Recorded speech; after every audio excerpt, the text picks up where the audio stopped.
할렐루야. 우리 인사합시다. 만나서 반갑습니다.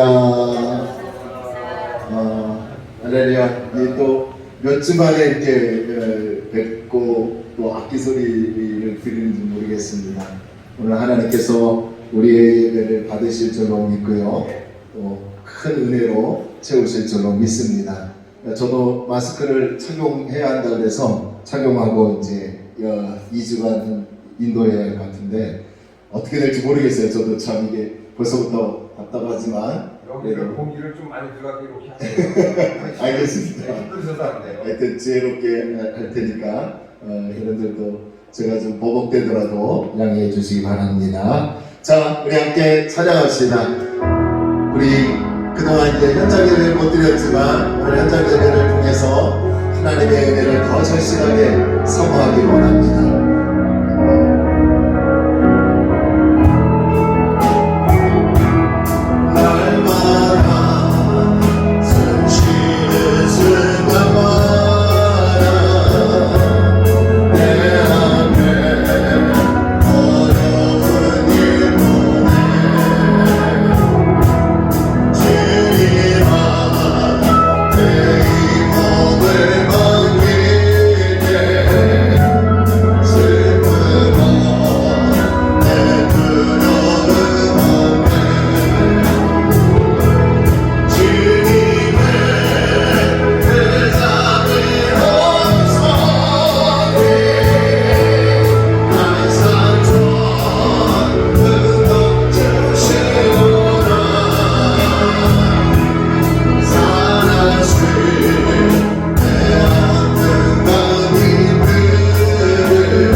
함께 하실 줄로 믿습니다. 자, 우리 임창이 하나님께 찬양할 시간. 네, 박수 치며 우리 함께 주님께 찬양할 시간.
십자가로 승리하기를 원합니다. 우리 다 함께 일어나셔서 영광의 찬송을 하나님께 올려드리기 바랍니다.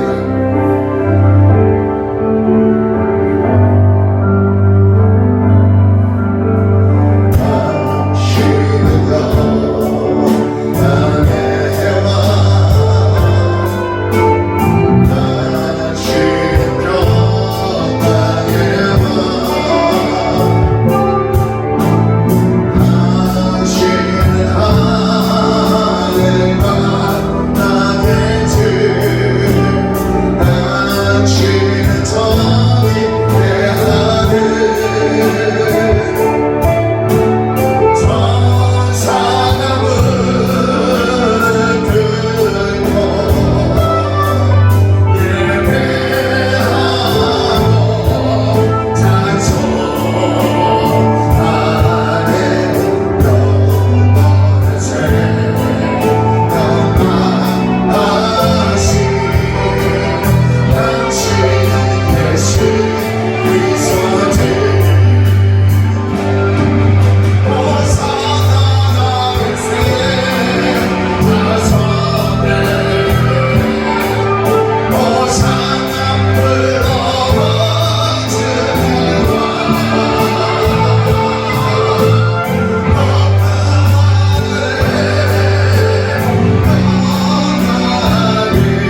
놀라운 주의 날입니다.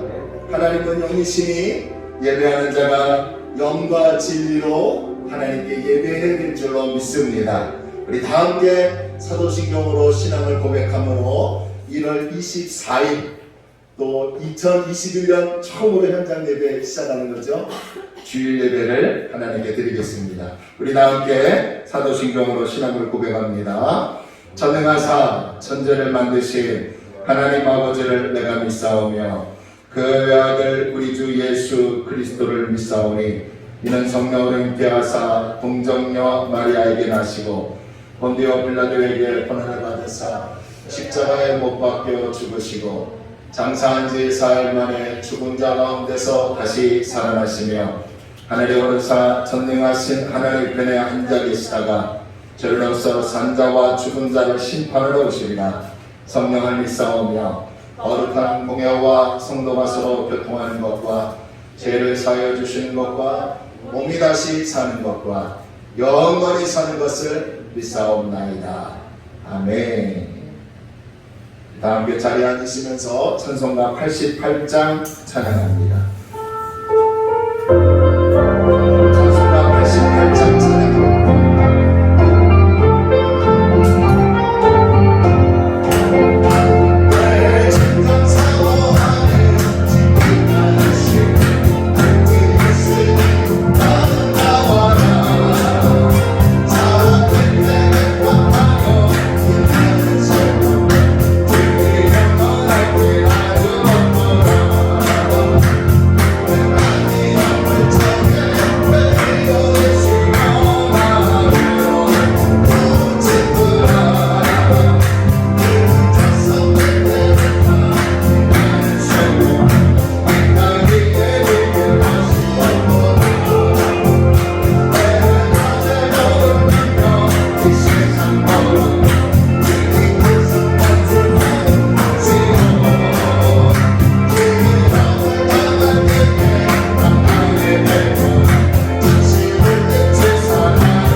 우리 먼저는 하나님 앞에 우리 그동안 신앙생활하면서 또 한 주간 돌아보면서 하나님께 잘못한 부분이 있지 않나, 또 말씀을 거울로 비추어 바로 서지 못한 부분이 있다면 우리 잠시 하나님께 회개하며 나아가기 원합니다. 그리고 나라와 교회와 우리 가정을 위해서 기도하는 시간을 갖겠습니다. 우리 잠시 조용히 기도합니다. 할렐루야.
결별을 위해서 서성원 장로님 대표로 기도해 주시겠습니다.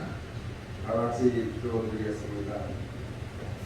저희의 생사학을 주장하시며 저희들이 잘되고 하나님 앞에 복받기를 원하시는 사랑의 하나님 아버지, 지난 한 주간도 하나님의 사랑하는 자녀들 주님의 은혜와 사랑 가운데 지켜보아 주셨다가 오늘도 하나님 현장 예배로 하나님 앞에 드리게 허락하여 주심을 감사를 드립니다.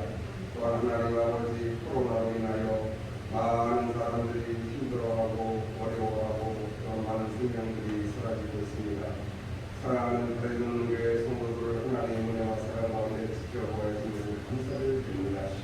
저희들은 지난 일주일 동안도 우리 주님이 주신 말씀과 은혜와 사랑 가운데 산다고 하면서도 하나님의 말씀대로 살지 못하였고 세상의 정욕과 탐욕과 쾌락을 쫓아다니며 사는 적이 많이 있었습니다. 하나님 저희의 죄를 용서하여 주시고 이 시간에 식물이 새로 솟아나듯이 또한 많은 우리들에게 산소를 공급하여 주듯이 저희도 이 시간에 새롭게 하는 모습으로 하나님 앞에 기쁨과 즐거움으로 영광을 돌리는 시간 되게 하여 주시옵소서. 저희들 하나님 앞에 사랑하는 자녀들이 이 시간에도 또 제목을 가지고 머리 숙였습니다. 가정의 문제, 자녀의 문제, 질병의 문제, 사업의 문제, 코로나 때문에 너무나 힘들어하고 어려운 가운데 있습니다.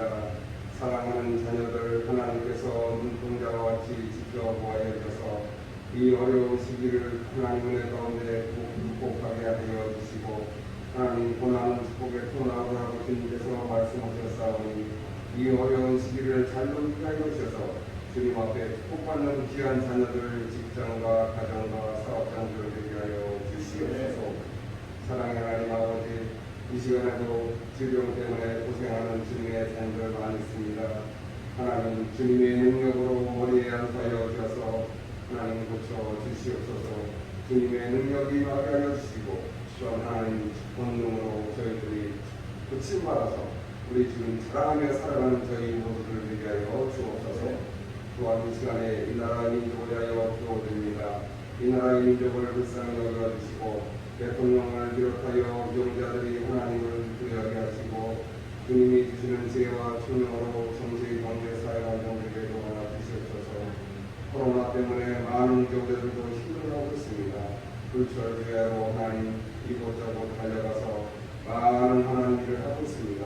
우리 주님께서 지혜를 주시고 또한 주님의 권능을 주시고 힘을 주셔서 힘들고 지치지 않도록 용자들을 도와주시고 축복하여 주시옵소서. 그래요 하나님이 다스리는 귀한 나라를 위하여 주시옵소서. 이 시간에 저희 교회를 위하여 기도드립니다. 저희 교회를 축복하여 주시고 하나님의 은혜와 사랑 가운데 묵묵서는 교회를 위하여 주옵소서. 코로나 때문에 많이 힘들어하고 어려운 가운데 있습니다. 많은 교회들이 문을 닫고 있습니다. 하나님의 성전이 사라지는 모습을 볼 때마다 너무나 안타깝고 하나님 어렵습니다. 그럼에도 불구하고 저희를 지켜주시고 보여주심을 감사를 드립니다. 하나님 속히 하나님 전이 차고 넘치게 많은 영혼들을 불러주시고 저희들이 하나님 앞에 기도할 때 응답 받는 교회, 축복받는 교회가 되어서 이 시대에 하나님 앞에 영광 돌리는 복음된 교회가 될 수 있도록 우리 하나님 도와주시고 역사하여 주옵소서. 이 시간에도 목사님 말씀을 준비하셔서 하나님 안에 계십니다. 우리 하나님 영육간의 강건함으로 붙잡아 주시고 말씀 준비하실 때마다 하나님 항상 같이 하여 주시고 말씀 선포하시는 말씀 저희들은 받아 붙잡아 먹고 세상 나가살 때 하나님의 말씀으로 실천 안에 살아가는 저희 모두가 되게 하여 주옵소서. 오늘도 하나님 여러 가지 모양으로 주님 앞에 충성 봉사 헌신하는 주님의 자녀들 있습니다. 하나님 저희들 바쁠 필요 없사오나 우리 주님께서 능력과 축복으로 채워주시고 갚아 주옵소서. 어려움 당하지 않고 주님의 축복의 통로가 되고 귀한 사람을 살게 하여 주옵소서. 우리를 주에서 구원하신 예수님의 이름으로 기도드렸습니다.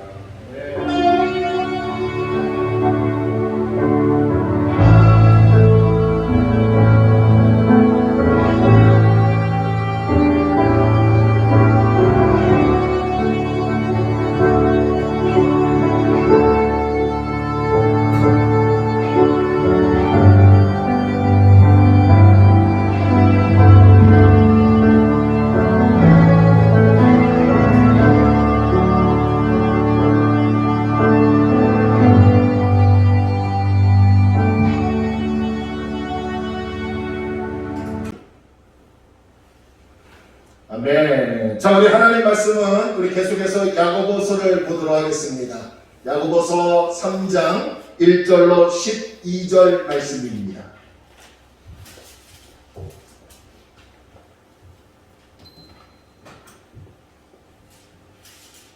신약성경 야고보서 3장 1절로 12절까지 우리 한 절 한 절 교독하도록 하겠습니다. 제 성경에는 372면에 있습니다. 신약성경 야고보서 3장 1절로 12절. 우리 다 찾았으면 아멘합니다.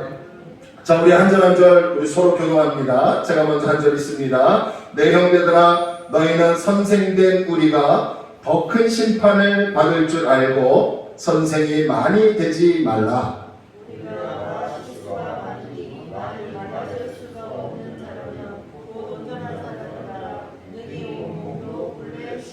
우리가 말들의 입에 재갈 물리는 것은 우리에게 순종하게 하려고 그 온몸을 제어하는 것이라.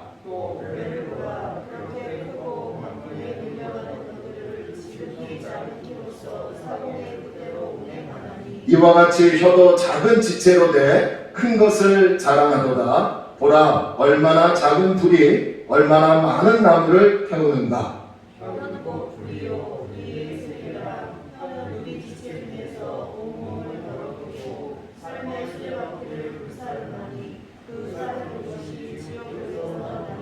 여러 종류의 짐승과 새와 벌레와 바다의 생물은 다 사람이 길들일 수 있고 길들여 왔거니와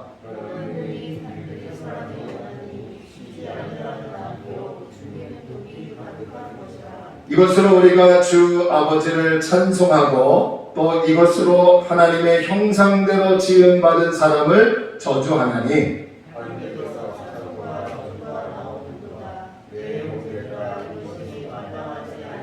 샘이 한 구멍으로 어찌 단물과 쓴물을 내겠느냐. 내 형제들아, 어찌 무화과 나무가 감난 열매를 포도나무가 무화과를 맺겠느냐. 이와 같이 짠물이 단물을 내지 못하느니라. 아멘. 하나님의 은혜와 축복이 저와 여러분에게 있기를 주의 이름으로 소원합니다. 할렐루야. 할렐루야. 만나서 반갑고요. 여러분들도 그동안 또 힘들고 어려운 상황 속에서도 잘 견뎌내신 줄로 믿습니다. 이제 앞으로도 우리의 삶을 하나님께서 인도하시고 더욱더 보호하실 것을 믿고 여러분 삶의 현장에서 신앙과 또 주어진 일에 최선을 다하는 건강한 그리스도인이 되기를 주의 이름으로 소원합니다. 혀의 말을 통제할 수 있는 온전한 사람. 좀 길지요? 혀의 말을 통제할 수 있는 온전한 사람이라는 말씀의 제목을 가지고 우리 계속해서 야고보서를 살펴보도록 하겠습니다. 야고보는 야고보 2장에서 행함을 강조했습니다. 말로만 고백하는 믿음은 가짜이고 행함이 뒤따르는 믿음일 때 그것이 진짜 참 믿음이라는 것을 우리는 계속해서 살펴보았습니다. 그리고 오늘부터 우리가 야고보서 3장을 살펴볼 것인데요. 특히 오늘 본문 1절로부터 12절의 말씀은 야고보가 강조하는 것이 뭐냐면 바로 말, 언어입니다. 독일의 문학의 거장이었던 괴테라는 사람이 있었습니다. 그의 집에는 항상요 정치가가 오고 문학가가 오고 또 군인들도 오고 사업가 등 괴테의 문학을 사모하는 사람들이 모여서요 늘 담화를 나누고 했다고 합니다. 근데 사람들이 모인 곳에는 항상 다른 사람의 흉을 보는 사람이 있습니다. 그래서 가끔 어떤 사람이요 다른 사람의 흉을 보거나 은담패설을 하는 경우가 있었대요. 그럴 때마다 이 괴테는요 그 사람을 향해서 눈을 날카롭게 뜨면서 엄한 목소리로 이렇게 얘기했다고 합니다. 여러분, 종이 부스러기나 음식 부스러기를 흘리는 것은 괜찮습니다. 왜냐하면 그런 것들은 주워 담을 수 있으니까요. 하지만 다른 사람의 흠이나 음담패설을 흘리는 것만은 저는 절대 용서할 수 없습니다. 그런 더러운 말들은 다시는 제 집에 가져오지 마십시오. 더러운 말을 흘리는 것은 이 집의 모든 사람의 마음을 더럽히는 행동입니다. 라고 했다는 것입니다. 이 개태의 말은 무엇을 의미합니까? 말에는 힘이 있기 때문에 내가 말하는 것에 나도 영향을 받고 내가 말하는 것이 다른 사람에게도 영향을 준다는 거예요.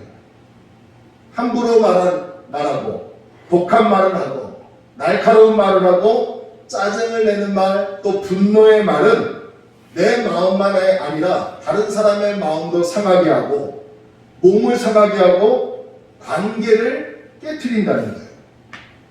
그러나 반대로 위로의 말을 하고 사랑의 말을 하고 온유한 말을 하고 부드러운 말을 하면 사람을 살리기도 한다는 것입니다.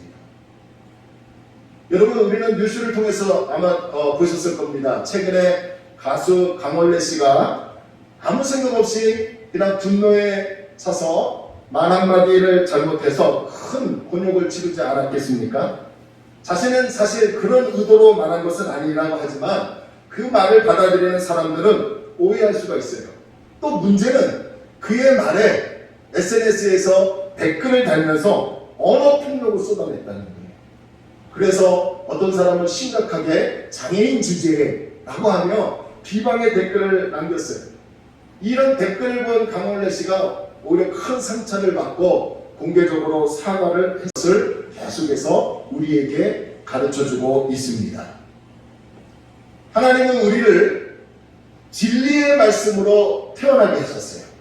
그래서 예수 믿는 저와 여러분은 하나님의 진리의 말씀으로 나왔고, 그리고 하나님은 우리의 마음에 진리의 말씀을 심겨 놓으셨습니다. 그래서 예수 믿는 모든 그리스도인들은 온유함의 특징이 나타나야 합니다. 그 온유함의 특징을 야고보서는 3장에서 혀를 잘 다스려야 할 것을 말하고 있더라는 거예요. 그런데요, 오늘 본문은 혀의 긍정적인 부분을 다루기보다는 혀의 부정적인 부분에 대해서 상당히 많은 내용을 다루고 있음을 볼 수 있습니다. 1절부터 12절의 말씀을요, 세 개의 구조로 나누어 볼 수 있어요. 자, 앞에 스크린을 보시면요, 1절과 2절은 선생이 많이 되지 말 것을 경고하고 있어요. 그리고 3절부터 8절에서는 혀의 특징에 대해서 말하고 있습니다. 그리고 9절부터 12절에서는 혀의 이중성을 말하면서 동시에 혀의 바른 사용에 대해서 권면하고 있는 것을 볼 수 있습니다. 자, 그러면 이제 한 절 한 절 살펴보면서 그리스도인으로서 우리가 혀를 어떻게 사용해야 하는지에 대해서 하나님께서 주시는 메시지를 우리가 듣고 또 살펴보며 깊은 뜻을 깨닫기를 원합니다. 자, 야고보는 먼저 1절과 2절에서 이렇게 얘기하죠. 1절과 2절을 한번 보세요. 내 형제들아, 너희는 선생된 우리가 더 큰 심판을 받을 줄 알고 선생이 많이 되지 말라. 우리가 다 실수가 많으니 만일 말에 실수가 없는 자라면 곧 온전한 사람이라 능히 온몸도 굴레시우리라. 자, 야고보는 내 형제들아 라고 하면서 당시 유대인 교인들만이 아니라 예수 믿는 오늘날 저와 여러분들을 포함한 모든 성도들에게 선생이 많이 되지 말 것을 경고하고 있습니다. 예나 지금이나요, 선생이 되고 싶어하는 사람들이 많습니다. 그런데 야고보는 선생이 많이 될 이유가 없다는 것을 경고하고 있어요. 자, 그러면 왜 그가 선생이 되지 말라고 하는 이유가 무엇일까요? 1절을 가만히 보니까요, 선생된 자가 더 큰 심판을 받는다는 거예요. 이게 무슨 말입니까? 2000년 당시나 지금이나 교회에서 가르치는 사람들, 특히 목사 같은 사람들, 장로님, 또 우리 안수이사님, 이런 분들, 아무래도 영향력이 크기 때문에 말이나 행동이 일치가 되어 다른 성도들에게 본이 되어야 합니다. 할렐루야. 그래서 선생의 자리는 특권의 자리가 아니라 무거운 책임의 자리예요. 선생은 도덕적으로 어떤 일이 옳은 일인지 틀린 것인지 늘 가르쳐줘야 합니다. 그리고 지식적으로 맞고 틀린 것을 가르쳐야 합니다. 어떤 것이 진리고 어떤 것이 비진리고 어떤 것이 하나님의 뜻이고 어떤 것이 하나님의 뜻이 아닌 것을 늘 말해줘야 합니다. 그런데 정작 선생이라는 목사가, 선생이라는 중직자들이 자신의 허물과 결점을 보지 못한 채 다른 사람의 허물과 결점만을 들추어내어 판단하고 비난한다면 그 선생된 자는, 그런 목사는 더 큰 심판을 받는다는 거예요. 이해가 되시면 안 돼요. 선생의 말은 영향력이 크기 때문에 다른 사람들을 죄짓게 할 위험이 일반 사람들보다 훨씬 크다는 거예요. 그래서 존경받는 그런 직책일지라도 굳이 선생이 되어야 할 필요가 없더라는 거죠. 또한 2절에서도요, 선생이 많이 되지 말아야 할 이유에 대해서도 말합니다. 2절 봅니다. 우리가 다 실수가 많으니 만일 말에 실수가 없는 자라면 곧 온전한 사람이라 능히 온몸도 굴레씌우리라. 여러분, 말에 실수가 없는 사람이 누가 있겠어요? 그래서 야고보는 말하기를 선생이 된다는 것은 그만큼 말에 실수할 가능성이 높기 때문에 선생이 되지 말 것을 경고하고 있습니다. 그런데 이 말이 선생들에게만 해당되는 말씀이냐, 교회에서 가르치는 교사들에게만 해당되는 말씀이냐? 아니라는 거죠. 2절에서 야고보는 뭐라고 표현합니까? 우리가 다라는 말을 합니다. 우리가 다. 그러니까 저와 여러분들을 포함한 모든 그리스도인들이 말의 실수로 인해서 다른 사람에게 나쁜 영향을 끼치며 하나님과의 관계에서도 나쁜 영향을 미칠 수 있기 때문에 우리 역시 더 큰 심판을 받을 수 있다는 것을 알라는 거예요. 아멘. 그러나 반대로 말에 실수가 없는 사람은 성경은 뭐라고 합니까? 자신의 온몸을 다스릴 수 있는 온전한 사람이라는 거예요. 야고보가 말하는 믿음의 온전한 사람, 성경이 말하는 믿음의 온전한 사람은 예수 믿고 복받아 사업도 잘 되고 자녀들도 잘 되고 아무 질병 없이 건강하고 행복하고 평안하게 사는 사람이라고 말하지 않습니다. 온전한 사람이란 말에 실수가 없는 사람이라는 거예요. 이것은 말을 유창하게 하고 말을 잘해야 하고 미사오를 사용하며 하라는 것이 아니죠. 야고보서 1장 4절에서 시련을 믿음으로 잘 참고 견디고 인내하는 사람이 믿음의 온전한 사람이라고 했어요. 그리고 오늘 3장 2절에서도 온전한 사람은 어떤 사람이라고 합니까? 말에 실수가 없는 사람이라고 합니다. 그러니까 야고보가 말하는, 성경에서 말하는 믿음의 온전한 사람은 어떤 사람이냐? 시련을 잘 참고 견디고 인내하는 온전한 사람은 말에 실수가 없는 사람이라는 거예요. 할렐루야. 자, 그런 다음에 야고보는 이제 혀의 특징에 대해서 말합니다. 혀의 특징의 두 가지를 말하고 있는데요. 하나는요, 혀는 작지만 영향력이 크다는 거예요. 우리 보면 3절과 4절 한번 봅시다. 3절과 4절 함께 읽을까요? 시작. 우리가 말들의 입에 재갈 물리는 것은 우리에게 순종하게 하려고 그 온몸을 제어하는 것이라. 또 배를 보나 그렇게 크고 광풍에 밀려가는 것들을 지극히 작은 키로서 사공의 뜻대로 운행하나니. 자, 여기서 보면 야고보는 혀의 말, 혀를 뭐에 비유하고 있습니까? 말과 배에 비유하고 있습니다. 그러니까 제 아버지께서요, 제가 어릴 때부터 소를 키우셨어요. 그래서 저는 말보다는 소의 친근함이 더 있죠. 제가 어렸을 때 큰 소를 제어하고 또 조종할 수 있었어요. 그 큰 소를 제가 제어하고 조종할 수 있었던 것은 바로 소의 코에 뚫은 콧구멍 하나 때문에 그렇습니다. 그러니까 제가 콧돌에 하나만 딱 잡으면요, 이 큰 소가요, 저를 받으려고 해도요, 꼼짝 못합니다. 아무리 힘을 써도요, 제가 이게 콧돌에를 양손으로 꽉 잡고 힘을 딱 주고 있으면요, 이 큰 소가요, 저를 들어박지 못합니다. 그러니까 이 콧돌에 하나로 힘 약한 제가 큰 소를 제어할 수 있었다는 거예요. 마찬가지로 빠르고 큰 말을 통제할 수 있는 것은 그 말의 재갈을 물리는 것입니다. 그 재갈만 있으면 사람이 원하는 대로 말을 타고 달리고 멈추고 좌우로 갈 수 있도록 순종할 수 있게 만들더라는 거예요. 이처럼 아주 작은 지체인 혀를 잘 다스리면 우리의 몸 전체를 제어하고 통제할 수 있다고 성경은 말합니다. 배도 마찬가지예요. 아무리 큰 배일지라도 또 배를 항해하면서 큰 강풍을 만날지라도 그 광풍 속에서 그 큰 배를 움직이는 것은 작은 키라는 거예요.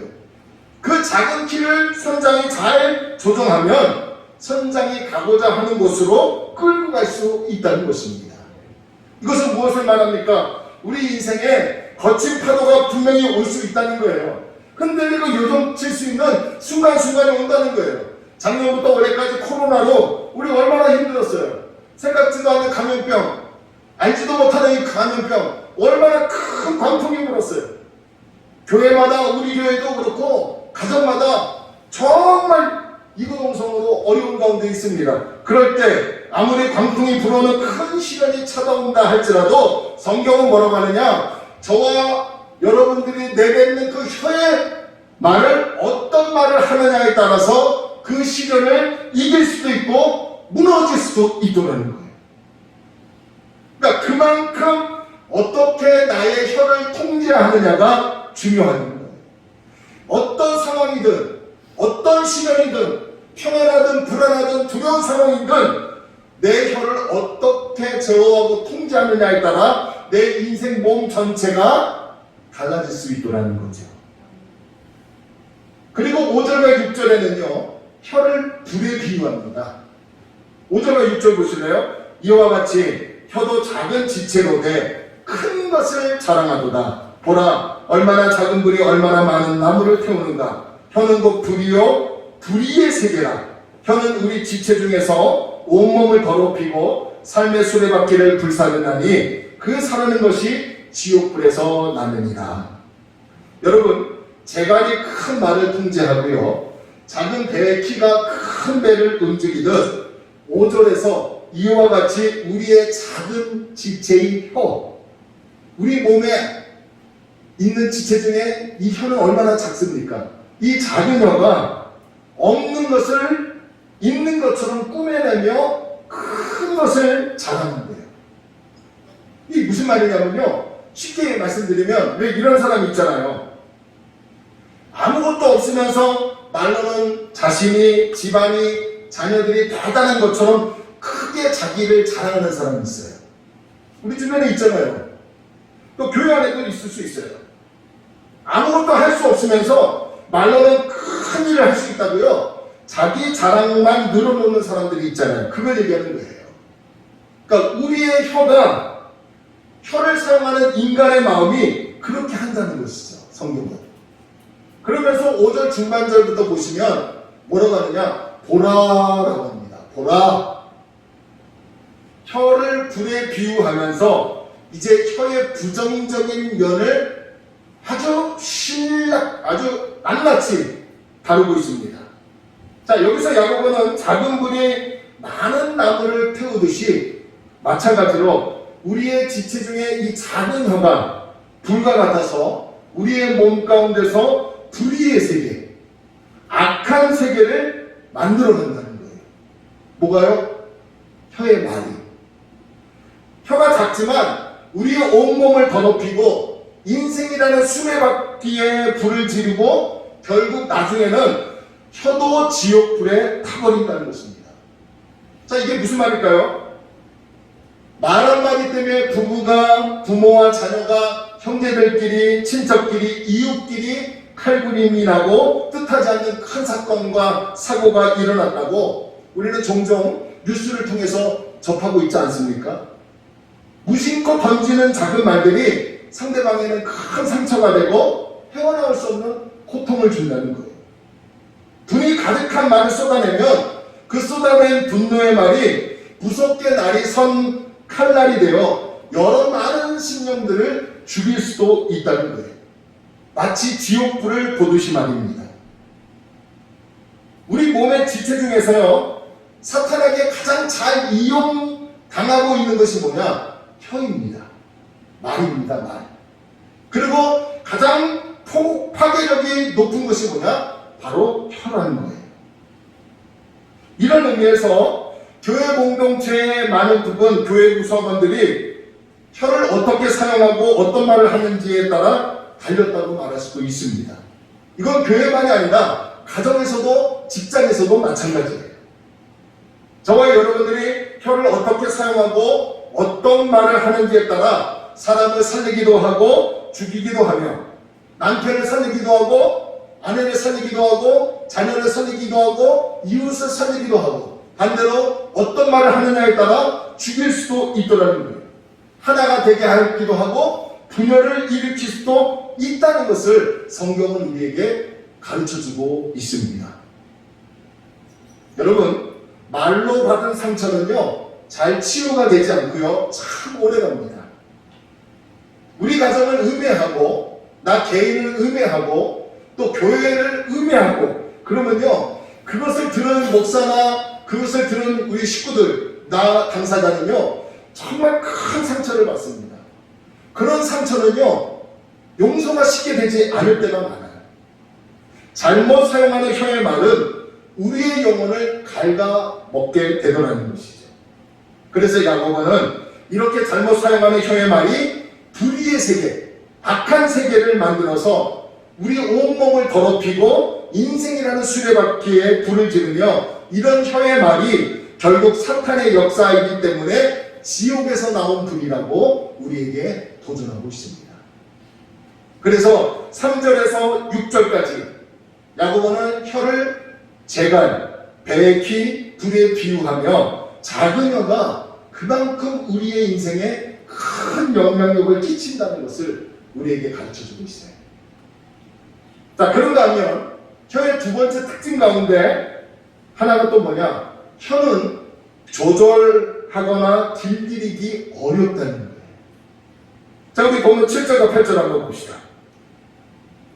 자, 우리 7절과 8절 함께 읽을까요? 시작. 여러 종류의 짐승과 새와 벌레와 바다의 생물은 다 사람이 길들일 수 있고 길들여 왔거니와 혀는 등이 길들일 사람이 없나니 쉬지 아니하는 악이요 죽이는 독이 가득한 것이라.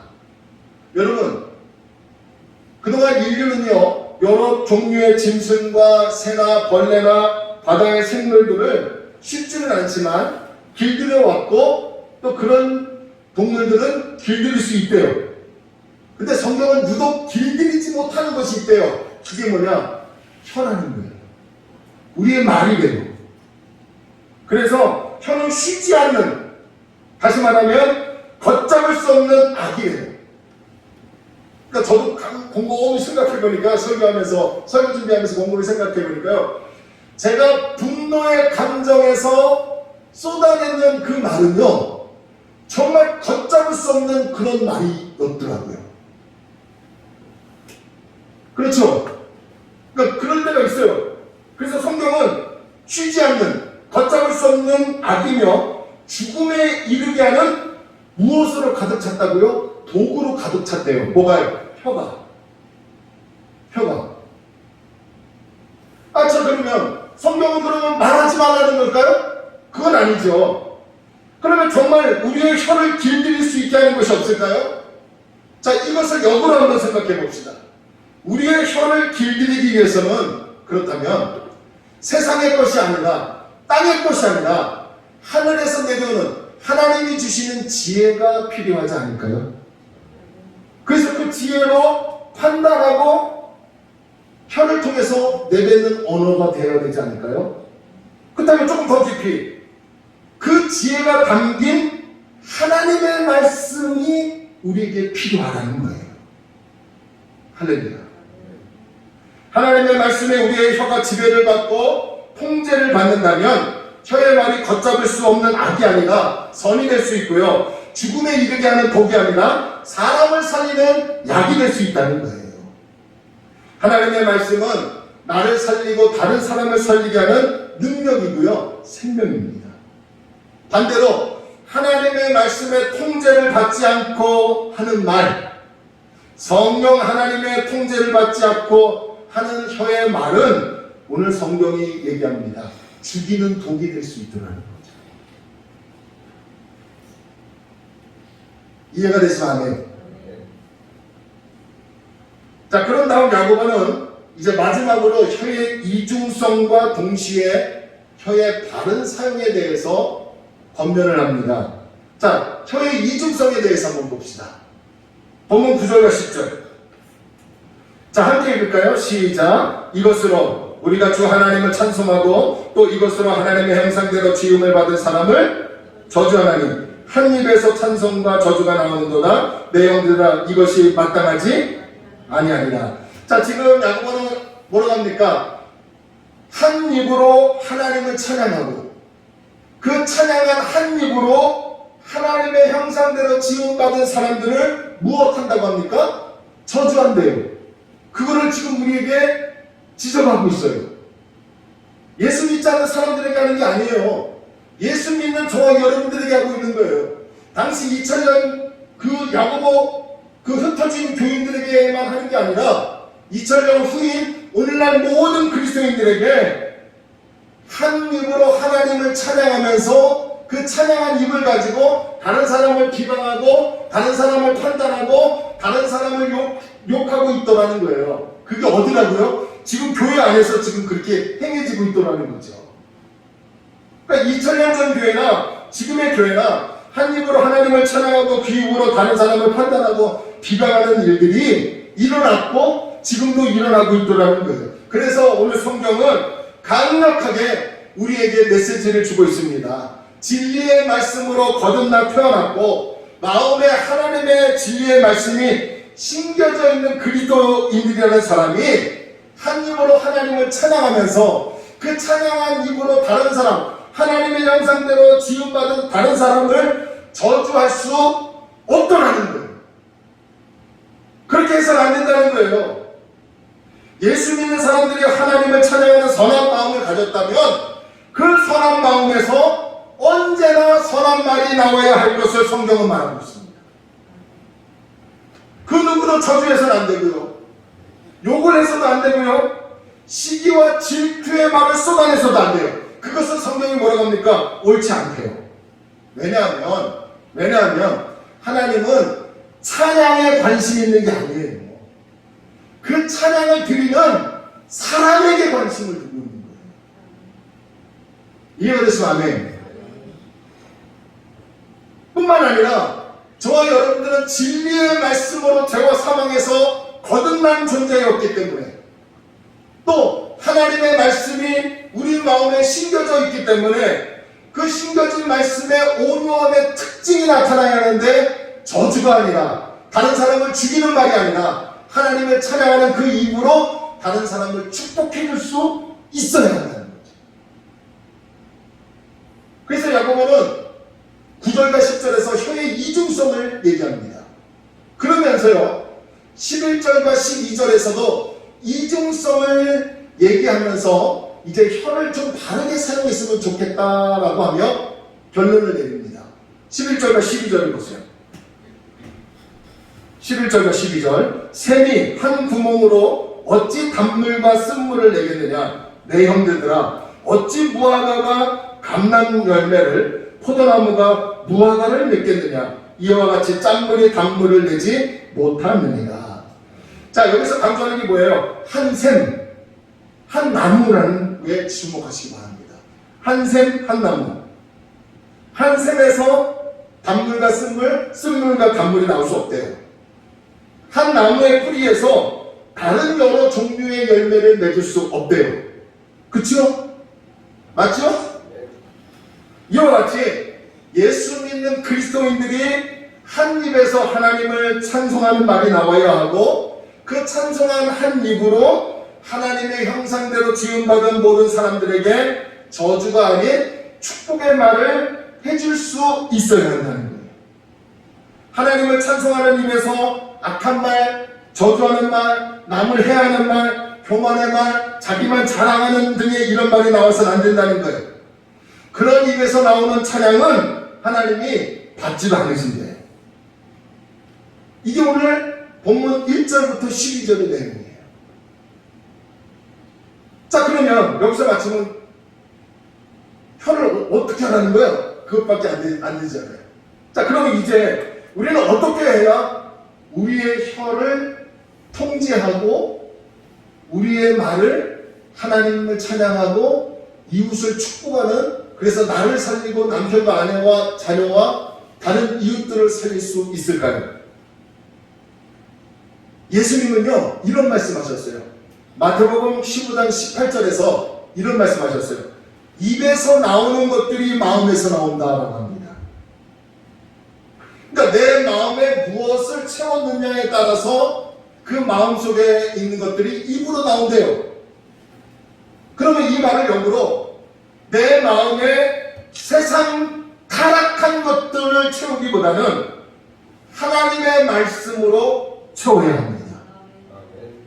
그리고 그 말씀이 선하신 온전한 하나님의 진리의 메시지가 내게 채워지면 예수님 말씀대로 마음에 있는 것이 입으로 나온다 했으니 마음에 있는 말씀이 내 입으로 나와 선한 말, 사람을 살리는 말, 나와 가정과 교회를, 이웃을 살리는 말이 나온다는 거예요. 그리고 야고보서 1장 22절에도 뭐라고 합니까? 21절에도 우리가 진리의 말씀으로 태어났고 우리의 마음이 진리의 말씀이 심겨졌기 때문에 하나님의 말씀을 무엇으로 받으라고요? 온유함으로 받으래요. 하나님의 말씀을 온유함으로 받을 때에 그 말씀이 내 입에서 나온다는 거예요. 하나님의 말씀을 온유함으로 채우면 나의 인격이 변화되고 겸손해집니다. 하나님의 말씀을 내게 채우면 충만해지면 내 혀의 말이 통제되어 선한 말이 나옵니다. 그래서 사람을 살리는 말을 하고 낙심에 빠져있는 사람을 일으켜 세우는 말을 하고요. 상처받은 사람에게 위로의 말을 해줍니다. 허물을 덮어주고 칭찬해주고 힘을 얻게 하는 말을 해줍니다. 비방하거나 욕하지 않고 판단하지 않고 비판하지 않고 조롱하지 않는 말을 합니다. 하나님의 말씀이 내게 채워져서 온유한 성품으로 아멘하고 늘 받아먹고 그 말씀대로 설명하는 사람들의 입에서 나오는 말은 늘 감사의 말을 하고 사랑의 말을 하고 영혼을 살리는 말을 한다는 거예요. 따라서 이제 저와 여러분들은 하나님의 말씀을 온유한 마음으로 받아먹어야 합니다. 하나님의 말씀을 듣고 읽고 묵상하고 그리고 끝나는 게 아니라 실천의 자리까지 옮겨져야 합니다.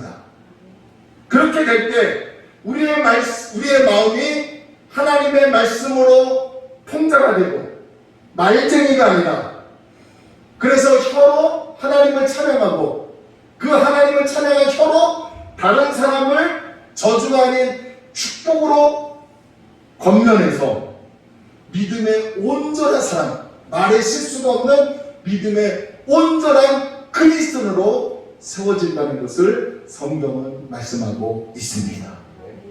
그러므로 오늘 저와 여러분들이 언제 또 영상 예배를 드릴지, 언제 또 어떤 상황이 우리의 삶을 가로막을지는 모르지만 그 어떤 상황일지라도 하나님의 메시지를 내 마음에 채워넣어 그 채워넣은 메시지가 내 입에서 흘러나와 하나님을 찬양하고 다른 사람을 살리는 믿음의 온전한 그리스도인이 되기를 주님의 이름으로 축복합니다. 할렐루야. 저는 요즘에 조금 설교를 준비하면서 조금 뭐라 그럴까요? 우리 성도들한테 죄송한 마음도 있는 부분이 뭐라고 표현할 수는 없겠지만요. 이렇게 힘들 때 좀 위로의 말을 해주고 축복의 메시지를 전파하고 또 삶 속에 하나님이 함께 하신다, 그런 메시지를 불어넣어야 되지 않을까라는 그런 생각이 자꾸 교차해요. 한쪽에서는 그런 마음이 들고, 한쪽에서는 그래도 몇 명 안 되지만 우리 장로님, 안수이사님, 우리 지사님들, 우리 청년 학생들, 정말 그리스도로 만들어야 하는 게 아니냐. 그냥 살다가 죽어서 천국 가는 그런 사람이 아니라 어디를 가든지 누구 앞에 있든지 교회 사이즈로 판단할 것이 아니라 내가 떳떳한 그리스도인이라는 것을 나타내는 사람으로 양육해야 하는 거 아닌가. 그런 마음이 자꾸 교차하는 거예요. 저는 물론 강의 설교지만 오늘 하나님께서 주시는 메시지가 있다고 저는 생각합니다. 말로만 고백하고 행함에 뒤따르지 않는 그런 믿음, 하나님 그걸 지적해요. 실천하고 그 실천한 참된 경건의 믿음은 우리의 혀가 통지되는 것 같아요. 말씀을 채워넣었다면 그 채워놓은 말씀이 내 입에서 나와야 합니다. 처음엔 잘 안 될 거예요. 분노의 감정과 서운한 감정이 임할 때는 조절이 잘 안 될 거예요. 그럼에도 하나님의 말씀을 채워넣어서 그 말씀이 밖으로 나올 수 있도록 애쓰고 힘쓰는 사람이 오늘 성경 2절에서 말에 실수가 없는 사람, 그런 사람은 없죠. 실수가 있음에도 불구하고 그렇게 살려고 노력하는 그리스도인이 믿음이 온전한 사람이에요. 저는 그런 그리스도인이 되기를 주 이름으로 축원합니다.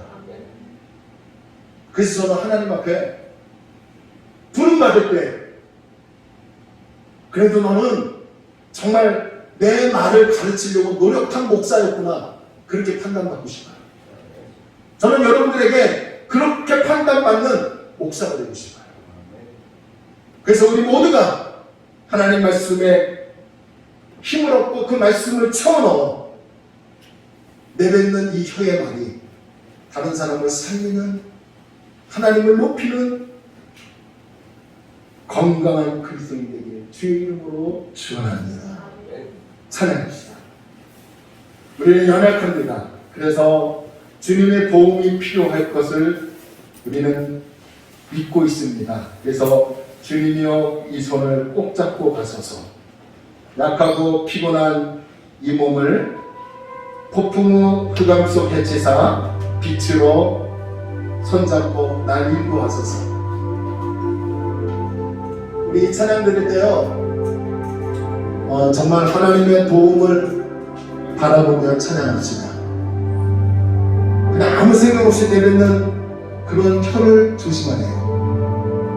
말씀을 통제받고 말씀의 제어를 받아서 하나님을 찬양하고 이웃을 축복해주는 그런 혀의 말이 되야 돼요. 그 사람이 믿음이 온전한 사람이에요. 우리 주님의 도우심을 우리 사모하며 함께 찬양합시다.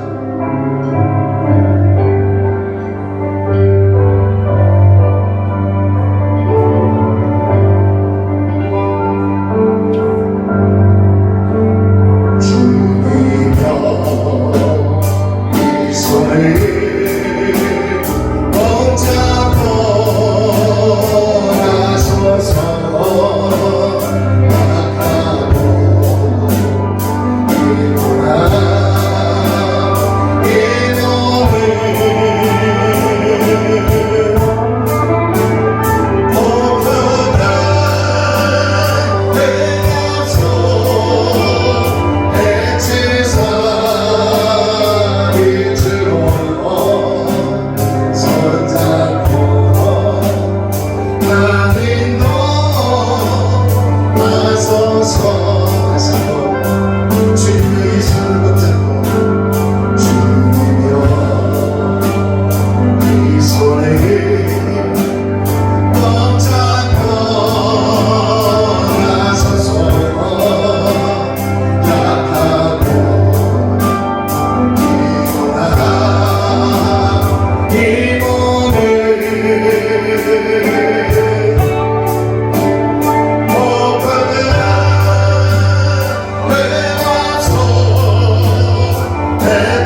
말씀을 생각하며 우리 잠시 마음으로 기도합시다. 우리가 혀의 특징과 또 혀의 부정적인 부분, 그 이중성에 대해서 살펴보았습니다. 성경은 우리 마음에 하나님 말씀을 채워 넣어야 한다고 합니다.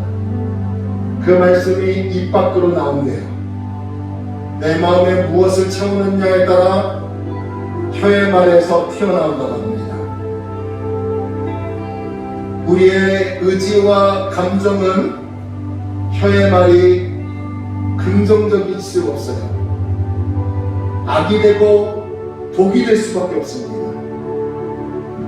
그러나 성령의 말씀을 채워넣는다면, 생명의 말씀을 채워넣는다면 그 말씀이 우리의 입에서 나를 살리고 남편을 살리고 아내와 자녀를 살리고 교회를 살리고 다른 사람을 살릴 것입니다. 주님, 우리는 연약합니다. 주님, 우리 목사님이 힘들고 어려울 때 왜 이런 메시지를 주시는지는 잘 모르겠지만 하나님의 뜻이 있는 줄 압니다. 주님, 제 마음에 하나님의 말씀이, 하나님의 온전하고 선하신 메시지가 채워지게 해달라. 그래서 나오는 말이 나를 살리고 다른 사람을 살리고 하나님을 찬양하는 혀의 말이 되게 된다. 조용히 이 찬양을 들으면서 마음속으로 기도하며 결단합니다. 기도합니다.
사랑의 하나님, 힘들고 어려운 때 하나님께서 주시는 소망의 메시지, 축복의 메시지를 들으면 좋으련만 왠지 야고보서를 계속해서 살펴볼수록 우리의 허물과 우리의 모순된 신앙을 자꾸 드러내는 것 같아 불편할 때가 있습니다. 그럼에도 하나님께서 주시는 메시지이기에 이제 우리의 모순되고 우리의 허물을 다 내려놓고 오직 주님만 믿고 따르고 그 믿음을 실천하고, 그래서 하나님 메시지를 내 마음에 채워서 하나님을 찬양하고 사람을 살리는 그런 혀의 말이 되게 하여 주옵소서. 오늘 오후 순간 또 한 주간 지낼 때 어떤 사람, 어떤 상황을 만날 때 혹시나 오늘 들은 말씀을 놓칠 때가 있습니다. 그럴 때 성령께서 강하게 내 마음을 붙들어 주셔서 오늘 들은 말씀이 생각나 그대로 믿음의 행함을 통해서 온전한 그리스도로 살아가는 진정한 예수님의 제자가 되게 하여 주옵소서. 내일부터 또 삶의 현장으로 뛰어듭니다.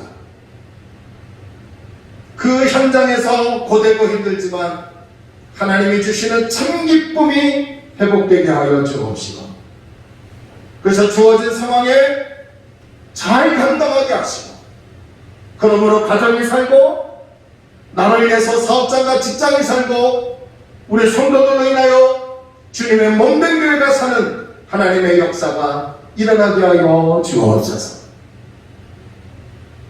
오늘도 주님을 사모하여 나온 우리 신령들에게 하나님의 거룩한 생명의 메시지가 담겨졌으니 그 메시지가 우리 혀의 말로 나올 수 있는 그러한 은혜가 우리 가운데 있게 하여 주옵소서.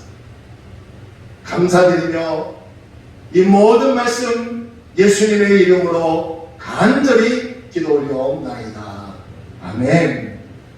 이제는 우리 주 예수 그리스도의 은혜와 하나님의 크신 사랑과 성령님의 교통 내주하심이 머리 숙인 사랑하는 성도들의 심령과 가정과 생업 위에 우리나라와 우리 지역과 우리 교회 위에 하나님의 넘치는 은혜가 있기를 간절히 축원하옵나이다. 아멘.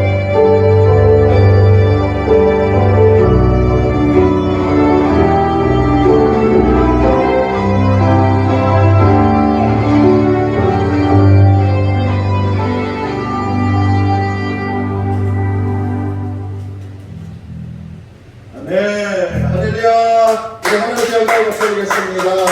우리 인사합시다. 예수 이름으로 승리합시다. 예수 이름으로 승리합시다. 아멘. 감사합니다.